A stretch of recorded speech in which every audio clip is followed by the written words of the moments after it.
여러분 신뢰보유 원칙 같이 볼게요. 이 신뢰보유 원칙은요, 독일의 미망인 판결에서 논의가 시작됐어요. 그 미망인 판결이 뭐냐면, 독일도 분단 국가였잖아요, 그죠?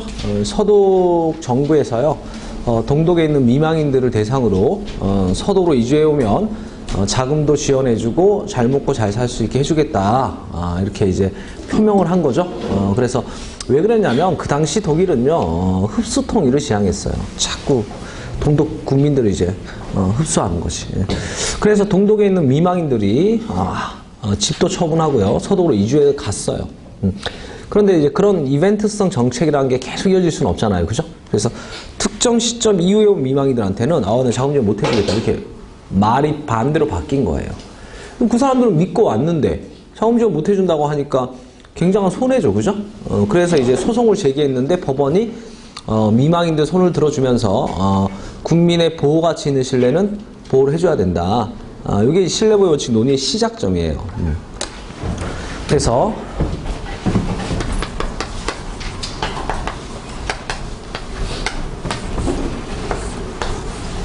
자, 신뢰보유 원칙의 이론적 근거는요, 예전에는 민법 2조에 있는 신의 성실의 원칙, 신의 칙설이라고 해요. 요걸 논거로 했었는데, 이 신의 성실은 어떻게 보면 민법에 있는 내용이니까 국민끼리의 신뢰잖아요, 그죠? 근데 여러분들이 배우는 거는 누구와 누구와의 신뢰예요? 행정기관이 표명한 거에 대해서 누가 신뢰하고 있어요? 국민이 신뢰하고 있는 거죠. 국민과 행정기관에 어떻게 보면 문제예요, 그죠? 그래서 초창기에 신의 성실에 근거하고 있다가 지금은 법적 안정성이 다수설이에요. 법적 안정성.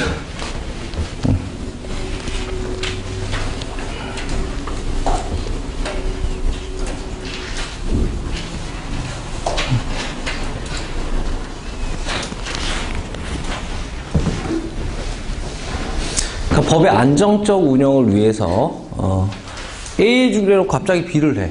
안정적이에요? 불안정해요? 불안정하죠. 그죠? 이게 이론적 근거로 하고 있어요. 그 신뢰보호는 성문화된 법에도 근거를 가지고 있어요. 행정절차법 4조 2항, 국세기본법 18조. 자, OX로 대답해 볼게요. 신뢰보호 원칙은 이론상 논의이지 법적 근거는 존재하지 않는다. OX. 법적 근거 있다 없다? 있다. 법적 근거가 없어지게 되면은 신뢰보호 원칙은 인정될 수 없다. OX. 이거는 원칙이기 때문에요, 법적 근거가 있다라는 거지 법적 근거 있던 없던 인정은 돼요. 법적 근거가 있던 없던 인정은 돼. 근데 있어 없어요?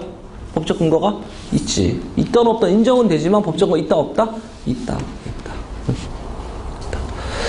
자, 그러면 아까 전에 우리가 자기구속의 원칙 이런 거 배울 때도 요건들이 있었잖아요.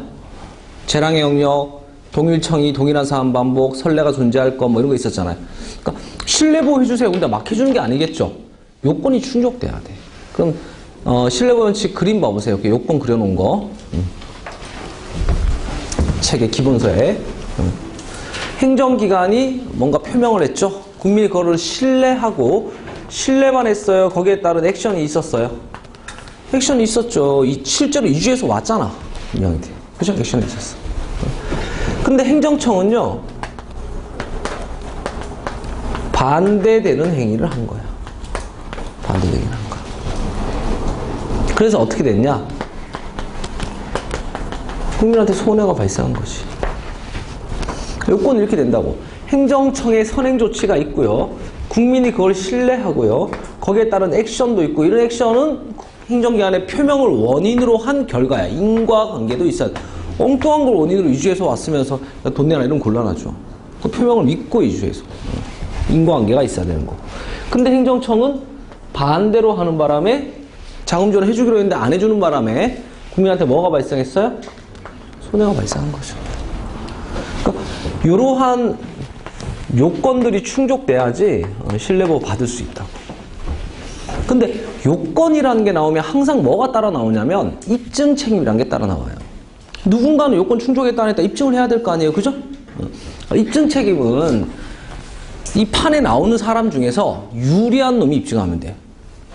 행정기관이 입증하는 게 유리해요? 신뢰보호를 받고 싶은 국민이 입증하는 게 유리해요? 그럼 신뢰보호 받고 싶은 게 국민이잖아. 그럼 국민이 입증해야지. 요건이 나오면 뭐가 항상 따라온다?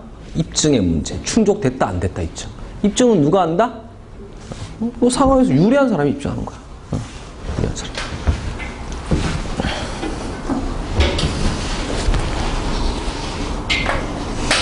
자, 이런 요건들이 충족돼야 되는데 첫 번째 요건으로서 행정기관의 표명이 있어야 돼. 이 행정기관이 뭐냐는 거지.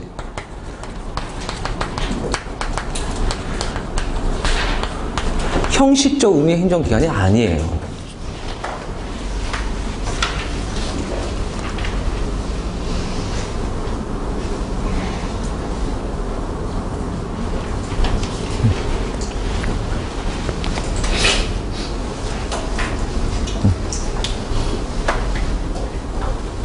뭔 말이냐?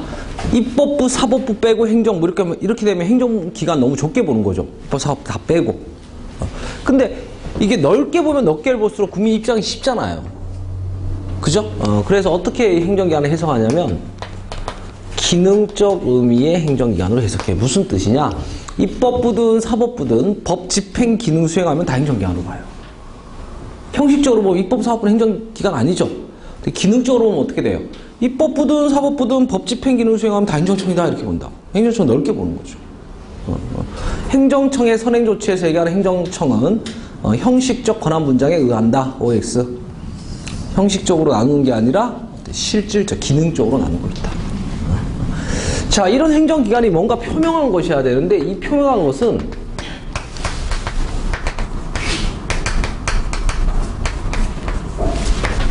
소극적이든 묵시적이든 다 가능해요.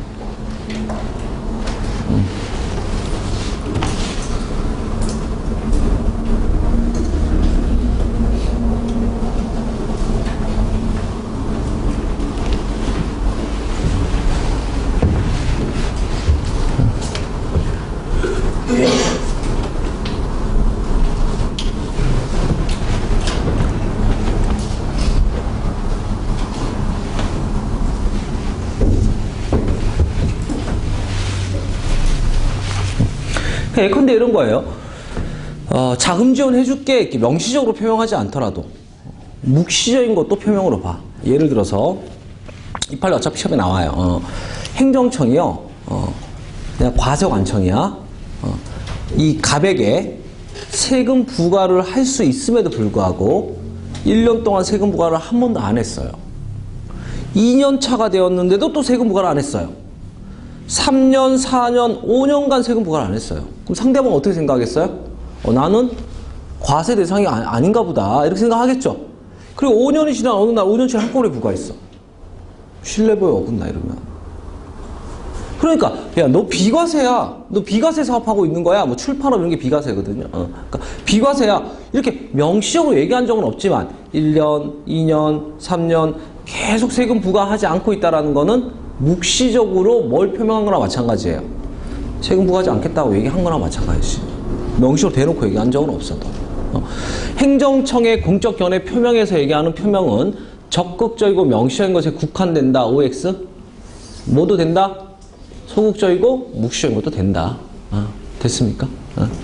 자, 그 다음에 이런 거를 국민이 신뢰해야 되는데요. 이 신뢰는요, 이런 게 있으면 안 돼. 사기나 강박 같은 게. 이런 것도 안 돼. 고의나 과실이 있어도 안 돼요. 어려운 말로 국민의 귀책 사유가 있으면 안 돼. 국민 잘못이 있으면 안 돼.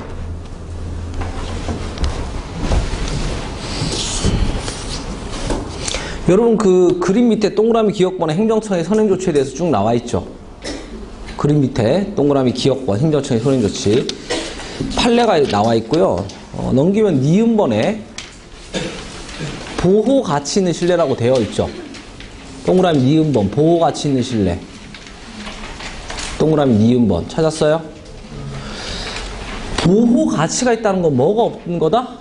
사기나 강박이나 고의 과실이 없는 신뢰를 얘기해요. 그죠? 그 밑에 판례 박스 보세요. 1, 2, 3, 4 묶어보세요. 판례박스 1, 2, 3, 4 쓰세요. 사기라고 쓰세요. 사기. 이게 어떤 거냐면 이런 거예요. 1번 충전소 설치 예정지로부터 100m 내에 있는 건물주의 동의를 얻어야 함에도 불구하고 이 충전소란 게 LPG예요. 폭파 위험이 있다고. 허가받으려면 인근 주민 동의받아야 허가받을 수 있어요. 근데 동의를 못 받았는데 동의를 받은 양 위조를 해서 허가받아낸 거야. 뭐가 있어요? 사기죠. 동의 못 받았는데 왜 위조해서 받아? 이게 감이 딱 와 쉬워. 2번 허위의 고등학교 졸업증명서. 3번 개인 택시 운송 사업 면허의 자격이 없음을 숨기고. 4번 허위의 무사고증. 다 뭐예요? 사기죠. 이러면 신뢰보호 주장할 수 있어 없어요? 없어. 행정청이 국민 신뢰보호 해줘 안 해줘요? 안 해줘요. 자, 5번 6번 묶어보세요. 과실이라고 쓰세요. 자, 5번 판례 보세요. 건축주와 그로부터 건축 설계를 위임받은 건축사가 산세 계획 지침과 건축 환경성에 제한이 있다는 사실을 간과한 채. 누가 간과했어요? 건축사가. 건축사는 행정청이에요? 국민이에요? 국민 중에 뭐 건축사도 있고 세무사도 있고 뭐 회계사도 있고 있는 거지. 그러니까 국민이 간과를 하고 했다는 거야. 뭐예요? 과실이죠. 잘못했죠. 그걸 왜 행정청한테 책임지래? 지가 간과한 거를. 6번 판례. 과대계상 동그라미, 과소계상 동그라미. 이 무슨 뜻이냐면 계산을 잘못해서 써서 낸 거야. 과대 크게, 과소 적게. 누가 계산 잘못했어요? 국민이 계산 잘못했죠? 과실이 있다고. 아니, 쥐가 잘못해서 쓴 거를 왜 행정청한테 책임지래요? 신뢰보호 안 해줘요, 이러면. 뭔 말인지 알겠습니까? 그래서 이런 요건들 중에 해석이 필요한 건 첫 번째, 두 번째 요건이야. 첫 번째 행정청의 선행조치. 야, 무슨 뜻이냐. 뭔가 표명한 것이다. 라는 뜻인데 그 표명은 이런 것도 된다. 여기서 행정청은 이런 의미다. 그죠? 나 이런 걸 신뢰해야 된다는데 신뢰라는 건 이런 게 없는 신뢰야지 보호가치가 있는 신뢰다. 이런 게 있으면 보호가치가 없는 신뢰예요. 그런 얘기가 나와 있죠. 그죠? 그리고요. 좀 전으로 돌아가서 동그라미 기억번에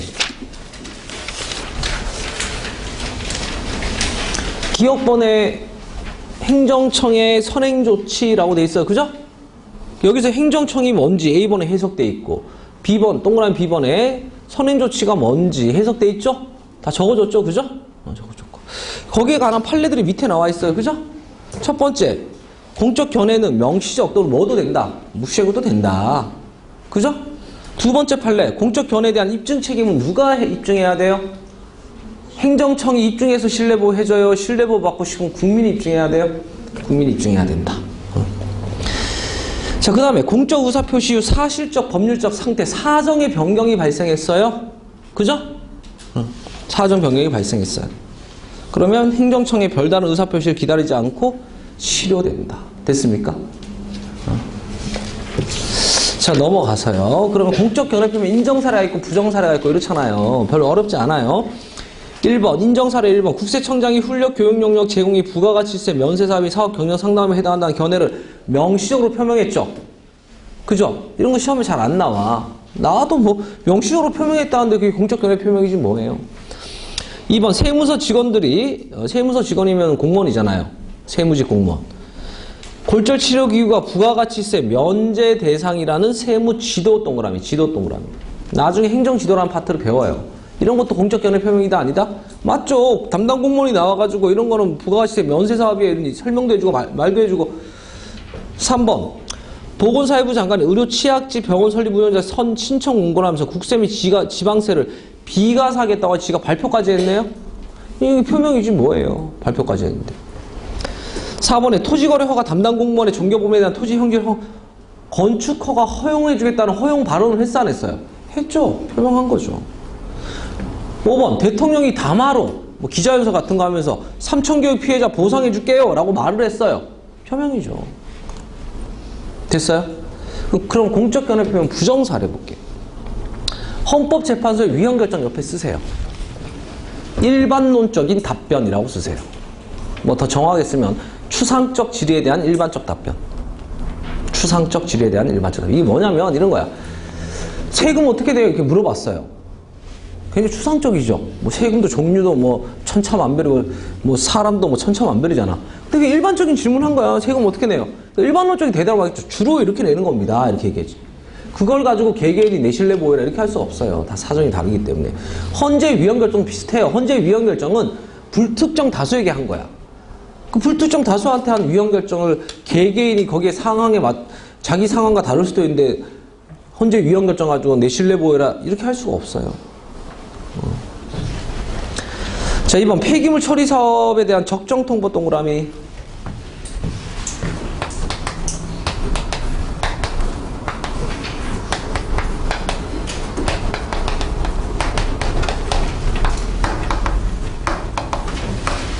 허가받기에 적정하다 이런 거야. 허가받기에 적정하다. 적정 통보란 뜻이 나중에 한번 더 나와요. 자, 2번 판례에서 국토 이용 계획 변경 밑줄, 계획 변경 밑줄. 여러분, 허가받기에 적정하다고 통보했지 계획 변경해 주겠다고 한 적이 있어 없어요? 없단 말이지. 계획 변경해 주겠다고 한 적이 없어요. 됐어요? 이거 공적 결정 아니잖아. 근데 그 밑에 비교 판례 한번 볼까요? CF 사전 적정 통보 동그라미. 음영 들어간 거. 공적 견해표현으로 볼 수 있으나 이를 계획 변경 신청을 승인하겠다는 막대한 비용을 들여 허가 요건을 갖춘다면 허가 신청 동그라미. 자, 보세요. 적정 통보에 대해서 뭐 해달래? 허가해달라고 하죠. 이거는 공적 견해표현 맞아. 근데 이걸 가지고 아까 뭘 주장했어요? 여기 주장했죠. 허가받기 적정하다고 했지 계획 바꿔준다고 한 적 있어 없어요? 없어. 그러니까 이 적정통보 판례가 두 개라고요. 적정통보 뒤에 허가를 신청했다 이렇게 하면 신뢰보호 돼요. 근데 적정통보 뒤에 계획 바꿔주세요 이건 신뢰보호 돼요 안 돼요? 이런 류의 판례들이 국민이요 지한테 유리한 주장하는 거야. 표명한 것과 전혀 달리. 그 3번도 보면 사정이 비슷한 형제니까 사정이 비슷하겠지. 근데 형이 군 면제 받았어요. 그게 동생도 면제해 주겠다고 하는 거예요? 동생이 소송한 거야. 아니, 형을 면제해 줬다는 건 형이랑 나랑 집안 사정이 비슷하니까 나도 면제해 주겠다고 하는 거 아니냐. 그렇게 한 적이 있어 없어요? 있단 말이지. 자, 4번에 권장 동그라미. 지구단위 계획을 수립하면서 해당 지역에서는 위락 숙박시설을 하는 게 어떨까요? 라고 권장했어요. 이건 무슨 뜻이에요? 자격 갖춘 사람은 위락 숙박시설 하면 좋다라고 권장한 거지 누구나 신청한다고 해서 숙박업화가 누구나 다 해주겠다 이런 뜻이에요? 아니죠. 그죠? 그런 식인 거예요. 자, 9번 보세요. 9번 두 번째 줄에 의견의 동그라미.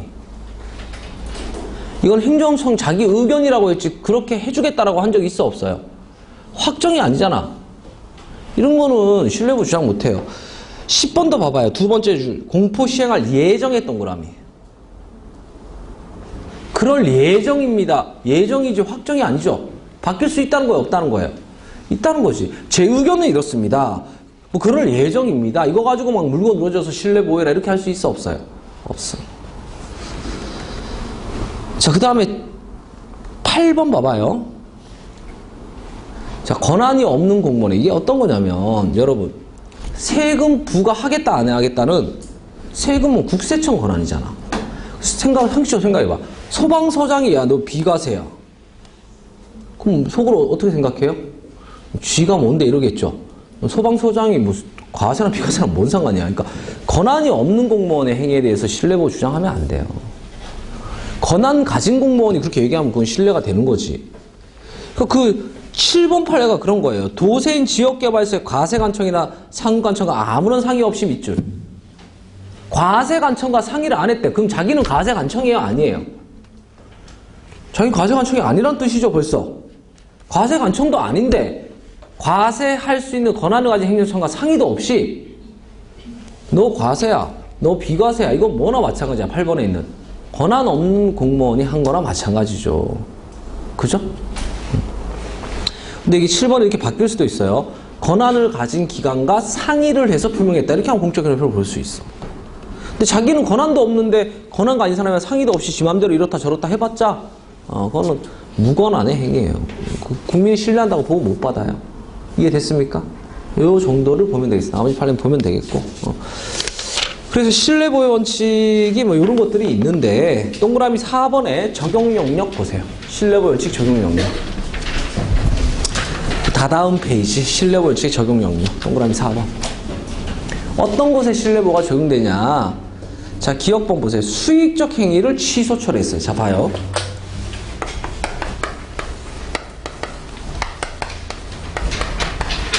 국민이 좋아해요, 싫어해요? 여러분들한테 수익적인 거 해줬다가 취소하면 좋아해요, 싫어해요? 싫어하죠. 그럼 이게 유지됐으면 좋겠어, 없어졌으면 좋겠어? 유지됐으면 좋겠지. 그러니까 신뢰보호 주장하는 거야. 나 이거 신뢰하고 있는데 왜 취소하냐 이렇게 따지는 거야. 근데 침익적인 걸 취소했어요. 예컨대 뭐 과세 처분을 했다가 취소해 주겠대. 세금 안 내도 된대. 여러분들이 그럴 거죠. 아니 나는 과세 처분 철떡같이 믿고 돈 다 준비해 놨는데 왜 내지 말라 그러냐, 이런 국민이 있어 없어요? 침익적인 거 취소해 준다고 신뢰보호 주장해요, 안 해요? 안 해. 왜? 침익적인 거 취소하면 국민한테 좋아요, 나빠요? 생큐죠. 침익적인 거 취소해 주면 신뢰보호 주장할 게 없어. 그러니까 뭐 할 때 신뢰보호 주장해요? 수익적인 걸 취소하면 국민이 싫을 거 아니에요? 신뢰보호 주장하는 거.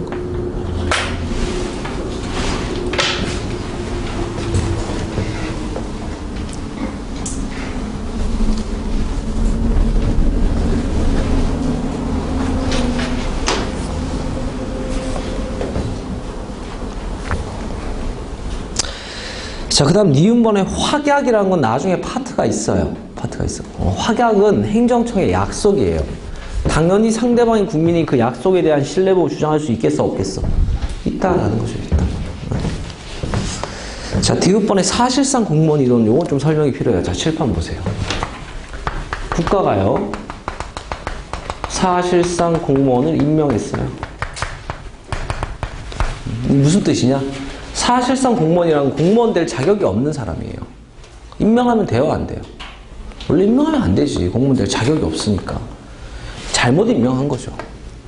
근데 어쨌든 이 공무원은요, 나중에 이게 밝혀져서 임명이 취소되기 전까지는 공무원 생활을 했을 거 아니야. 임명 받았으니까 뭐 공무원으로서 다른 국민한테 뭐 처분도 하고 뭐 행정행위도 하고 뭐 했을 거 아니에요. 근데 국민은요, 여러분들은 공무원 얼굴 딱 보는 순간, 아, 쟤는 진짜 공무원이다, 쟤는 사실상 공무원이다, 이게 돼요, 안 돼요? 안 돼. 안 돼. 그래서요, 지금 이 사실상 공무원이 한 행위에 대해서 국민은 아무 잘못도 없어요. 아무 잘못도 없고, 진짜 공무원이 사실상 공무원인지 국민은 알지도 몰라. 국민은 당연히 이 공무원이라고 뭐 했으니까 이거 신뢰하고 있겠죠. 그럼 이거 보호해줘야 돼. 그 진짜 공무원이 아닌 사실상 공무원이 한 처분도요, 유효하게 봐요. 왜? 국민 신뢰 보호해줘야 되니까. 그죠? 그러니까 이게 신뢰보호 원칙이 적용된 거야, 이게. 근데 봐요.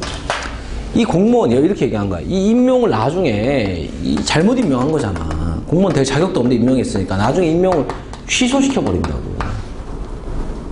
정확히 얘기하면 임명행위가 무효였다는 걸 확인해서 집에 돌려보내버린다고.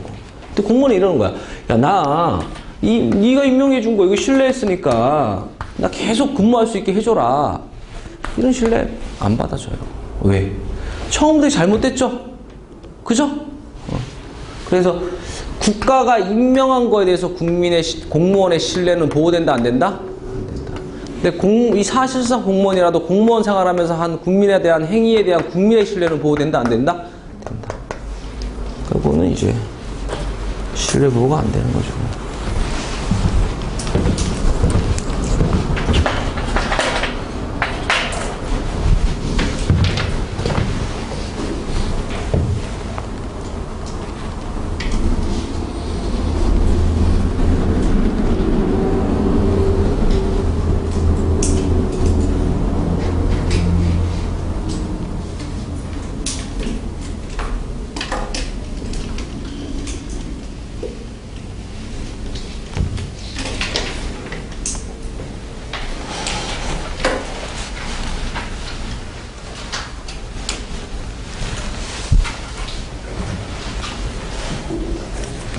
자, 1번 법 개정 시 서구표라고 되는데 이거 좀 이따 또 나와요.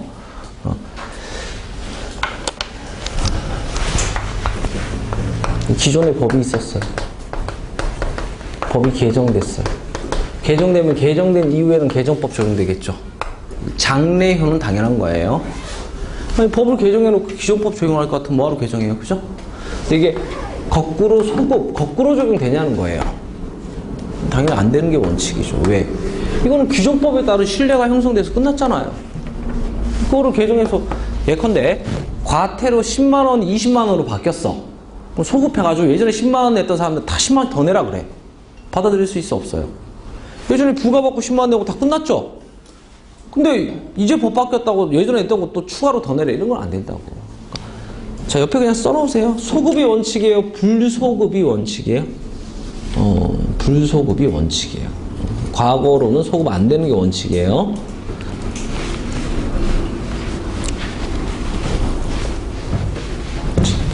자, 그 다음 미음번에 실권의 법리. 이게 뭐냐면요.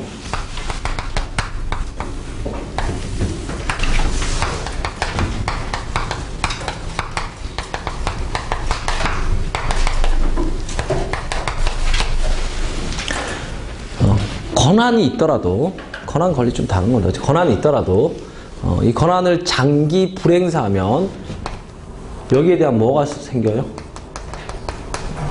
신뢰가 생기죠. 신뢰가 생겨. 그러니까 실권 되는 거야, 실권.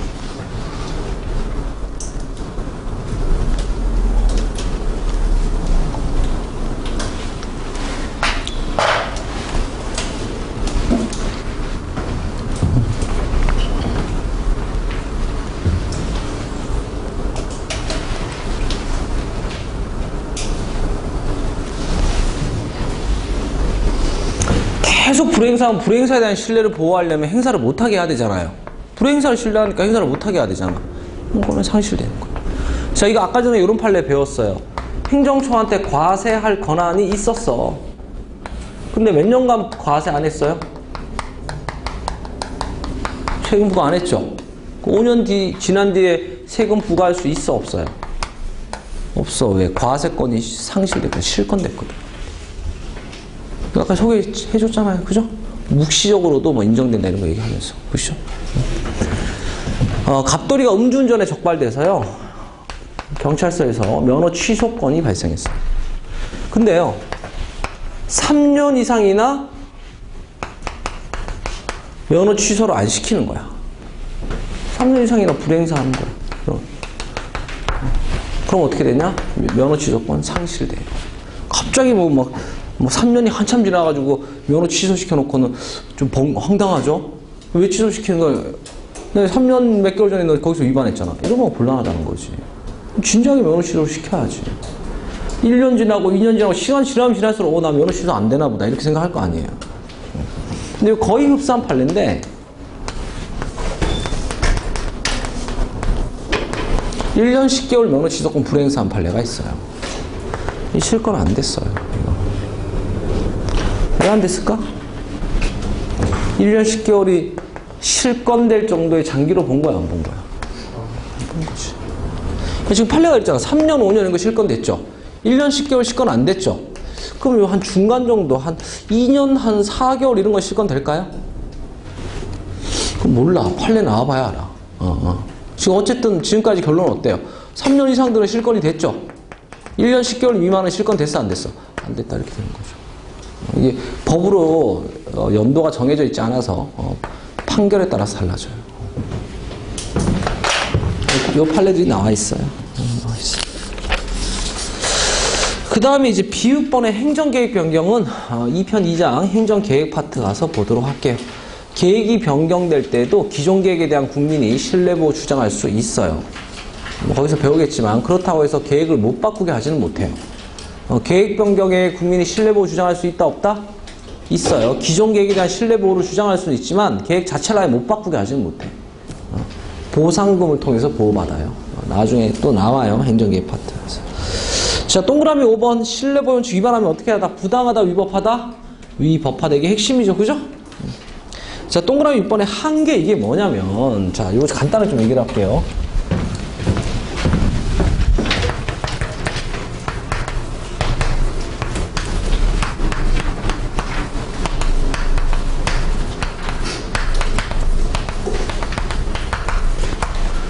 그러니까 실내보호랑요 이런 게 충돌할 수도 있어요.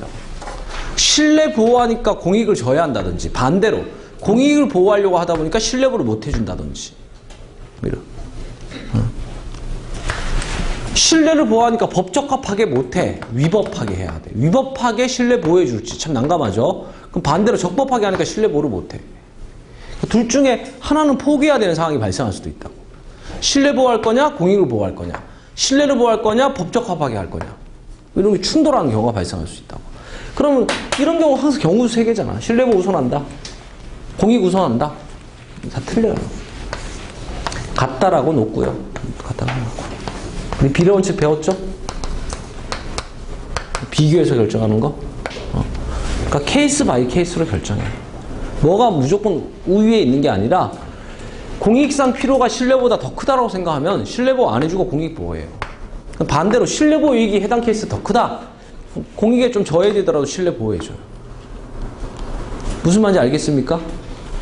실내 보호의 원칙과 공익이 충돌할 경우 당연히 공익을 우선시한다. OX.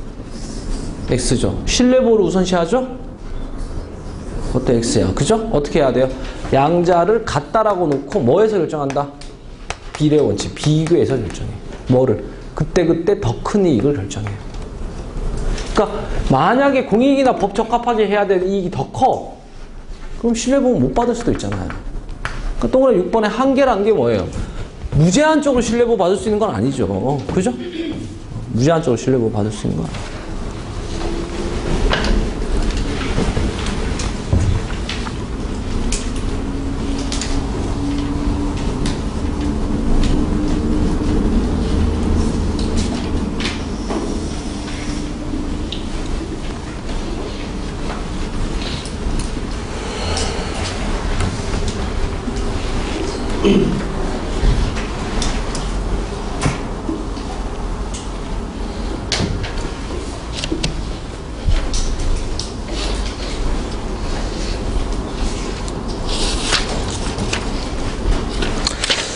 자, 됐어요. 그 판례박스 판례 보세요. 실내보호 원칙의 한계, 법률 적합성의 원칙과 실내보호 원칙이 뭔가 실내보호 원칙과 충돌을 했어. 무조건 뭘 우회한다. 비교 형량에서 결정한다. 비교 형량에서 그때그때 더 큰 이익을 선택한다. 이렇게 나와있죠, 그죠? 자, 실내보호 원칙 다 배웠고요. 이제 일반 원칙 마지막 뭐예요? 부당결부 금지의 원칙. 부당결부 금지의 원칙.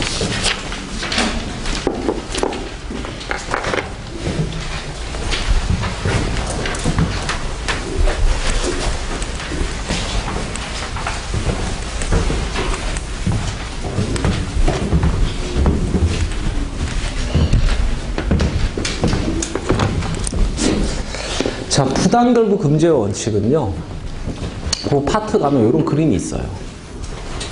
갑돌이가 행정청에게 이렇게 A동, B동, C동, D동 주택사업을 하겠다라고 행정청한테 승인을 신청했어. 그러자 행정청이 뭐라 그러냐면요, 야, 너 여기서 이렇게 주택단지 만들어서 주택사업 할 수 있게 해줄 테니까 네가 가지고 있는 이 땅 있지? 땅 이거 나한테 기부해. 기부하면 승인해줄게. 이렇게 나온 거야. 나중에 배우겠지만 지금 여기서 주된 거는 주택사업이에요? 토지기부예요?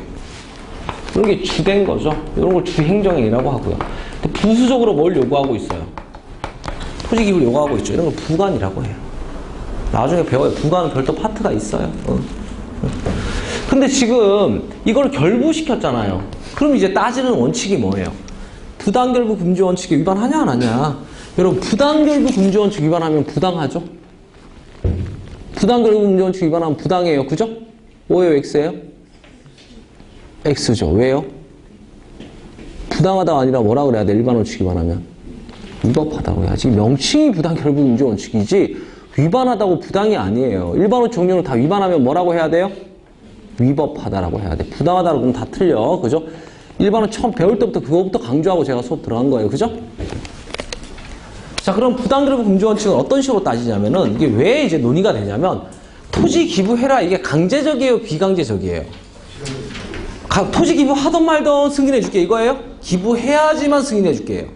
기부해야지만 승인해줄게요. 강제적이죠. 이러니까 문제가 되는 거예요. 만약에 비강제적이면 문제될 게 뭐 있어요? 하기 싫으면 안 하면 그만인데. 강제로 막 갖다 붙였어요. 근데 봐요. 주택사업 승인만 받고 싶어요? 토지 갖다 바치고 승인받고 싶어요? 승인만 받고 싶지. 이게 좋은 거 갖다 붙였어요? 나쁜 거 갖다 붙였어요? 그러니까 문제가 되는 거야. 반대되는 급부. 수익적이 반대되는 거. 취미적인 거 갖다 붙이니까 문제 되는 거야. 여러분, 여기다가 이러는 거야. 주택사업도 해주고 너 보조금도 한 10억 지원해 줄게. 왜 보조금을 결부시키냐? 나 안 받겠다. 이런 사람 있어 없어요? 좋은 거 갖다 붙이면 생큐지. 그걸 왜 문제 삼아? 근데 왜 지금 문제가 됐어요? 싫은 건데 강제로 갖다 붙이니까 문제가 된 거죠. 이 두 가지 일단 기본 전제야. 공권력 행사로 반대되는 침해죄를 갖다 붙여놓은 거예요. 그럼 제일 중요한 요건이 뭐냐? 이 양자 사이에 실질적 관련성이 있냐는 거야. 실질적인 관련성이 있냐는 거야.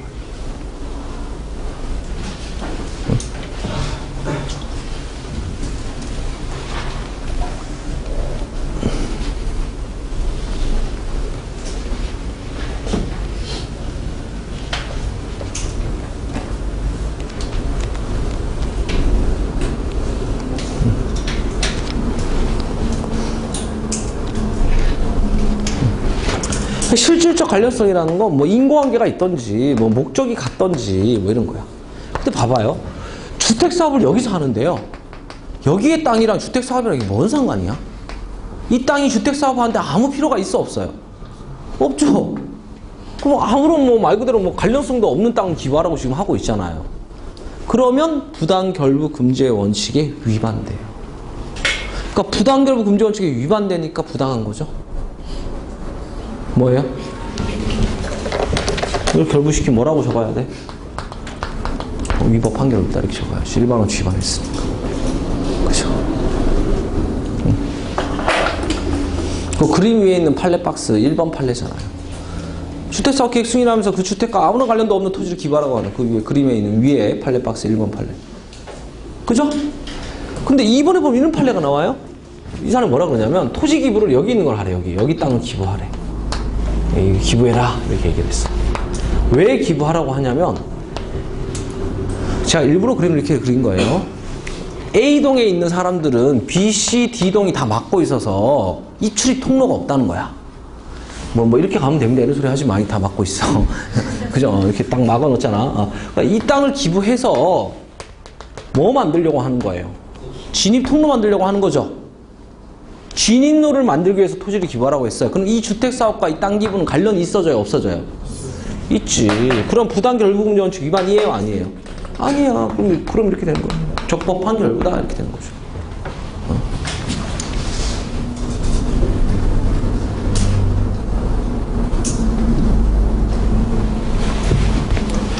됐어요? 제 정신이 조금 돌아오고 있어요.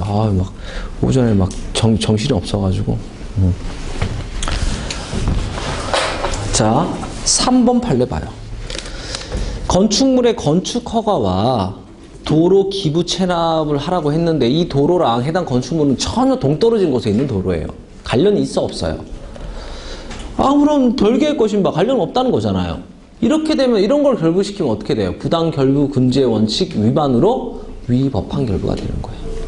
그러니까 이 결부는 상황에 따라 달라지는 거죠. 그죠? 해당 주된 사업과 관련된 걸 결부시키면 그건 괜찮아. 괜찮아요. 근데 관련도 없는 걸 결부시키면 어떻게 돼요? 일반원칙 위반으로 위법 이렇게 되는 거죠. 소송에서 취소시켜버릴 수 있는 거예요. 알겠습니까? 자, 근데 우측에 보니까 판례박스에 복수운전면허 찾았어요? 판례박스 판례? 복수운전. 이거는 여러분들이 참 옛날엔 되게 자주 나왔던 판례들인데 한동안 안 나오다가 2015년도에 한번 나왔어요. 한번 나왔는데 지금 이게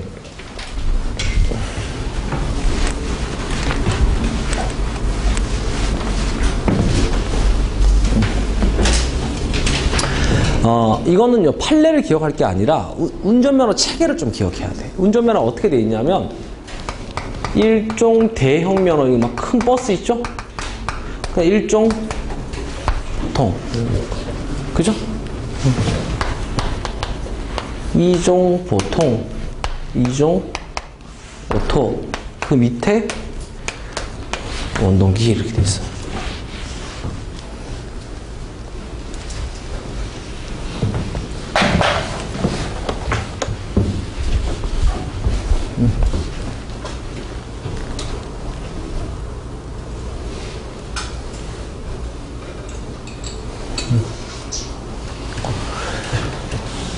자, 이게 관련 면허 체계예요. 면허증 있어요? 뭐 있어요? 1종 보통 있어요? 여자들 요즘에 2종 오토 많이 따죠? 면허증 있어요? 자기는 뭐 있죠? 이거 있죠? 대형은 없어요? 대형 있으면 가산점 있죠? 그죠? 그래서 이 2종 오토 면허를 취득을 했어요. 그럼 이거는 버스고 승합차 12인승, 이거는 이제 자가용 5인승 승용차 있잖아요. 이거는 이제 스틱 오토 다 되고 이거는 오토밖에 운전 못해. 위에 건 운전 못하고. 그러니까 이걸 가지고 운전해서 다니다가요. 결혼하고 대가족이 형성됐어. 그래서 이 소형차로 도저히 안 되는 거야. 그래서 승합차 면허증을 또 취득했어요. 면허증 2개 가지고 있는 거죠. 이런 경우 뭐 꽤 흔하게 있어요. 복수 운전 면허를 가지고 있는 거지. 무슨 말인지 알겠죠? 그랬을 때 음주운전 적발되면 하나만 취소되냐 둘 다 취소되냐 이거야 지금. 근데 이게 뭐냐면 1종 대형이 있으면 밑에 거 다 운전할 수 있어요. 이거 하나가 밑에 거 다 운전할 수 있어요. 1종 보통 따는 이유 뭐예요? 승합차, 승용차, 원동기 다 운전할 수 있어요. 이렇게 되는 거야. 밑에 거 운전할 수 있는 거야. 그럼 이 상태에서 음주운전 얘가 적발됐단 말이에요. 얘 면허 취소될 거 아닙니까? 그럼 경찰이 얘도 취소시켜버려요. 왜요? 이거 취소시켜봤자 이거로 운전하면 되잖아. 둘 다 취소시켜야지 운전 못하게 할 수 있죠. 이렇게 둘 다 취소한다고 해서 부당 결부 운전을 위반 아니에요. 그러니까 이점 면허증은 2-3개 가지고 있는 거 다 취소해도 괜찮아요. 다 연결되어 있기 때문에. 근데 이거랑 아주 완전 별도로 있는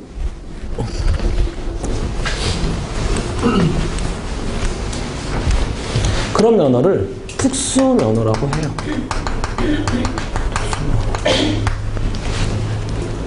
뭐 어떤 게 있냐? 이륜자동차라든지 트레일러라든지 크레인이라든지 이런 것들이 있어요.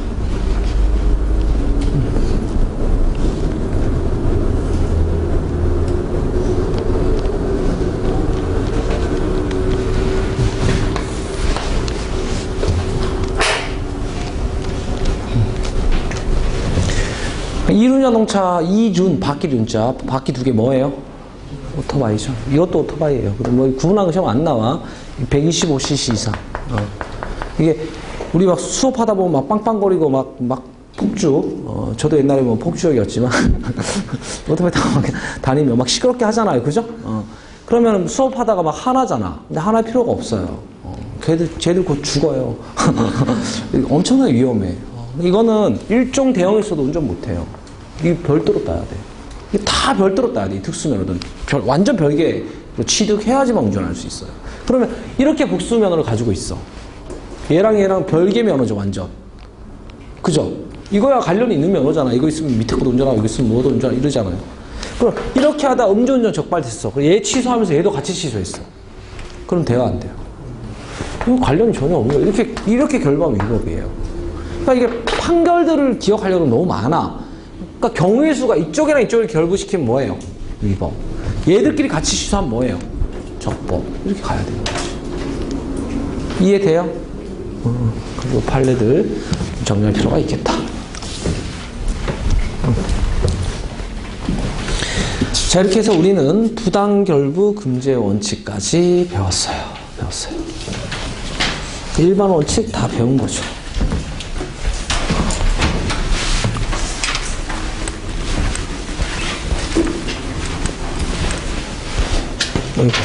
지금 우리가 뭐 배우고 있냐? 법원이라는 거 배우고 있는데, 이 법원이라는 건 법이 어떻게 존재하는지, 어떻게 존재해요? 성문, 헌법, 법률, 국제법 조약, 법규 명령, 조례, 규칙, 이게 성문법이죠. 그죠? 불문법 뭐 있어요?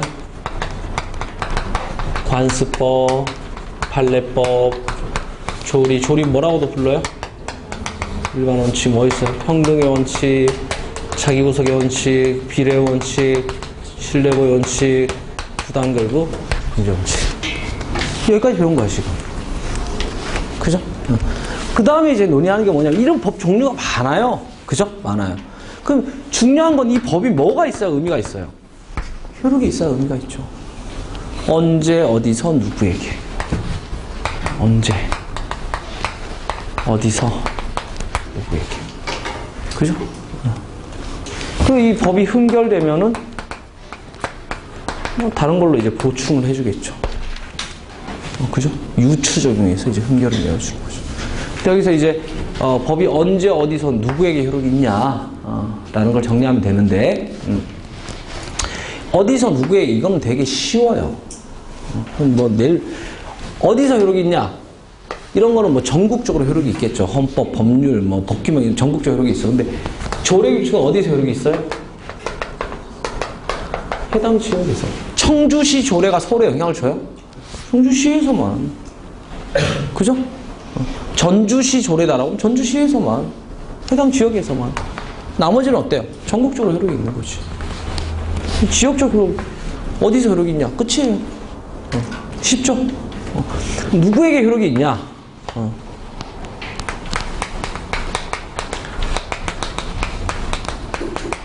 속지주의, 땅지자. 어디 있는 사람한테 효력이 있어요? 우리나라 땅 안에 있는 사람. 우리나라 그려볼게요. 남해바 아니에요. 우리나라 지도예요. 그럼 이게 우리나라 땅이에요? 383 이남만 우리나라 땅이에요? 아까 얘기해줬는데. 북한을 국가로 봐요, 안 봐요? 다 우리나라 땅이야. 그럼 이 땅 안에 있으면 우리나라 법에 영향을 받는 거야. 그러니까 두 개만 조심하면 돼. 우리나라 땅 안에 외국인이 있어도 영향을 받을까요, 안 받을까요? 당연히 받죠. 우리나라 땅 안에 있으면 우리나라 법에 영향을 받는 거야. 외국인이라도. 그러면 뭐 현실적이진 않지만 북한 주민은 우리나라 땅 안에 있어, 안 있어? 우리나라 땅 안에 있죠. 우리나라 한국 행정법에 영향을 받는다라고 해야 돼. 두 개만 조심하면 돼. 근데 여러분들이요, 지금 여기 있어, 뭐 중국 여행 중이야. 땅 벗어났죠. 인생 막 살면 되는 거죠. 그러니까 여러분들 같은 대한민국 국민은요, 땅을 벗어나도 속인주의에 따라 속인 대한민국 혈통을 가지고 있으면 땅을 벗어나도 대한민국 법에 영향을 받을 수 있어요. 그러니까 원칙은 뭐? 속지주의. 예외 뭐? 속인주의. 인주의. 여기까지 하고요. 지금 어디서는 배웠어요. 어디서 효력이 있다? 법령은 전국적으로, 조례규칙은 해당 지역에서만. 누구에게 효력이 있다? 땅을 있는 사람한테. 대한민국 국민은 땅 벗어나도 뭐에 따라 영향을 받을 수도 있다? 속인주의에 따라 영향을 받을 수도 있다. 끝이야. 그러면 여기서 어디서 누구 이거는 그냥 이렇게 정리한 내용도 없어요. 뭐 출제도 거의 안 되고. 이게 언제 효력이 있냐. 그죠? 쉬었다가 정리하도록 할게요. 언제 효력이 있는지. 이게 중요해요.